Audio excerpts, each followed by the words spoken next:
আজকে আমাকে মন প্রাণ দিয়ে খেলতে হবে, তখন যাই আমি সিলেকশন হতে পারবো।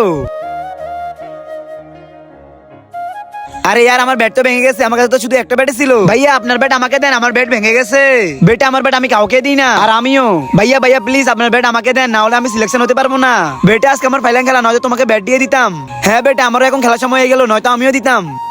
বাবা আমার ব্যাট ভেঙে গেছে, এই কারণে আমি খেলতে পারি নাই। কালকে আমার ফাইনাল খেলা, আমার নতুন ব্যাট লাগবে। বেটা আমি ব্যাংকের ভিতরে কয়টা টাকা জমাইছি, এটা ভেঙে তুমি ব্যাট কিনে নিও। ঠিক আছে বাবা।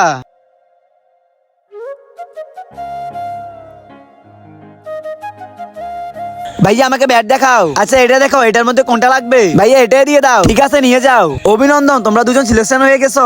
ধন্যবাদ স্যার। কিন্তু তার আগে তোমরা যদি শতানের মধ্যে আল্লাহর মধ্যে শতানকে ভালোবাসো, তাহলে তুমি এখনই এই ভিডিও থেকে বের হয়ে যাও। আর যারা আমার মতো আল্লাহকে ভালোবাসো, তারা এই ভিডিওতে লাইক দিয়ে চ্যানেলটি সাবস্ক্রাইব করো, আর কমেন্টে অবশ্যই আল্লাহ লিখো। স্যার ও ছেলেটাও আছে যার ব্যাট ভেঙে গেছে। ঠিক আছে আমি ওর পরীক্ষা নিয়ে আসতেছি। আরে ভাই এই বাচ্চাটা তো অনেক ভালো খেলতেছে। অভিনন্দন বেটা, তুমি সিলেকশন হয়ে গেছো।